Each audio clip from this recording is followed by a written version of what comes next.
Assalamu alaikum. At least 37 killed in attack at Thai nursery. Here's a recap of the day's events following the attack at a childcare center in northeast Thailand. A former policeman killed at least 37 people in an attack on a children's nursery in Uthai Sawan, Nong Bua Lamphu province. After the attack, he opened fire on and crashed his vehicle into a crowd of bystanders, before returning home and killing his wife and son, police said. Police believe the shooter had taken the drug amphetamine before the attack, but said they will have to do drug tests to be certain. The head teacher of the center, who witnessed the attack, told the BBC there were usually 92 children at the center. But because of bad weather and a broken-down bus, only 24 children had attended. Head teacher Nantika Pancham said the gunman's own child attended the day care center, but hadn't been there for a month. Thailand's Prime Minister Prayuth Chan-o-cha said he'd ordered local police to fast-track the investigation into the attack. His spokesman said he will travel to the area tomorrow. World leaders have been sending their condolences to the families of the victims. Australian Prime Minister Anthony Albanese said it was impossible to comprehend the heartbreak and said, "All Australians send their love and condolences." Thailand's King Maha Vajiralongkorn and Queen Suthida will on Friday visit people injured in the attack, it has been announced. Meanwhile, the government said it will provide financial aid to the families to help cover funeral expenses and medical treatment.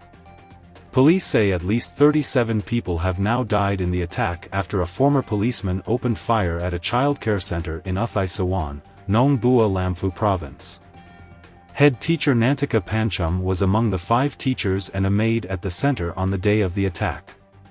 Not long before the attack, she said she had just sent the children to nap, and had gone to make some lunch. It was then that she heard 5 gunshots. She said the gunman never came across as unwell, adding he was always polite when dropping his son off and was almost too chatty sometimes. But today, however, her colleague told her his eyes were crossed and he was quiet. The teachers tried to lock the door to stop him from entering, but he broke in and went into the rooms where the kids were sleeping. Only one child survived, according to Nantika. Witnesses have spoken to the Reuters news agency about seeing the attacker approaching the childcare center. He was in the middle of reloading the gun. "I held my hands up and begged for mercy. I didn't know what to do," one woman said. Another woman added, "Because he's a parent of one of the kids, at first, I thought he was coming to pick up his kid." A teacher who was confronted by the gunman has told Thai TV that the shooter's child was a regular pupil at the daycare center. She said she then saw the gunman walking towards her. She fled inside a classroom with 2 colleagues and told them to lock the door. The attacker attempted to shoot through it, but the teacher was eventually able to escape the center and climb over a wall to seek help. Police have said the gunman's child was not at the center today, but that the gunman later killed his wife and son at home before taking his own life. The gunman who killed 37 people in today's attack in northeast Thailand legally purchased the firearm he carried out his attack with, police say. He also mainly used a knife during the rampage that has left 22 children dead, officers said.